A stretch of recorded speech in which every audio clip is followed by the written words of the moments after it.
যে পড়ে শুধু, সে তাহলে নিউজ প্রেজেন্টার হতে পারবে না, সে ভালো নিউজ রিডার হতে পারবে।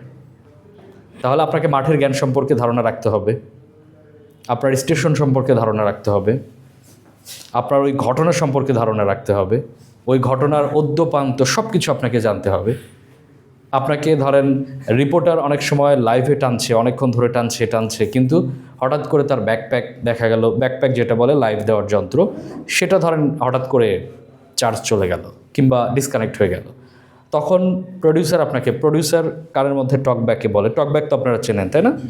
টকব্যাকে প্রডিউসার বলল, মামুন এবার তুমি টানো তোমার মতো করে, এই ঘটনা সম্পর্কে তুমি এবার বর্ণনা দাও।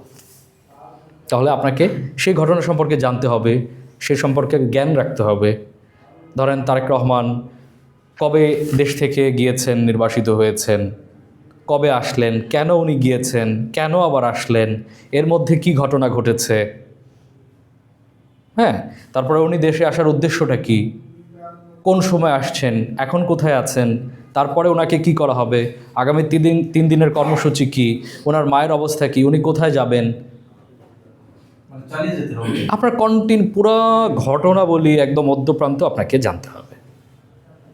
একজন রিপোর্টার আপনার ঠিক যতটুকু জানে, আপনাকে একজন নিউজ প্রেজেন্টারকে তার চেয়ে বেশি জানতে হবে। তাহলে ধরেন এখন 30টা টেলিভিশন, একটা মানুষ তাহলে ধরেন ইচ্ছা করলেই সে কিন্তু মোবাইল টেলিভিশন কিন্তু রিপোর্টের চাপ দিয়ে কিন্তু সে কিন্তু চেঞ্জ করার সুযোগ আছে। এখন আপনাকে দেখবে কেন? আপনাকে কেন দেখবে?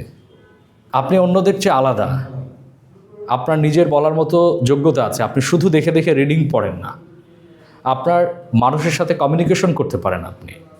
নিউজ প্রেজেন্টারের অন্যতম গুণাবলী হচ্ছে নিউজ প্রেজেন্টার ভালো যোগাযোগকারী হবে, এটা মাথায় ঢোকা নেন।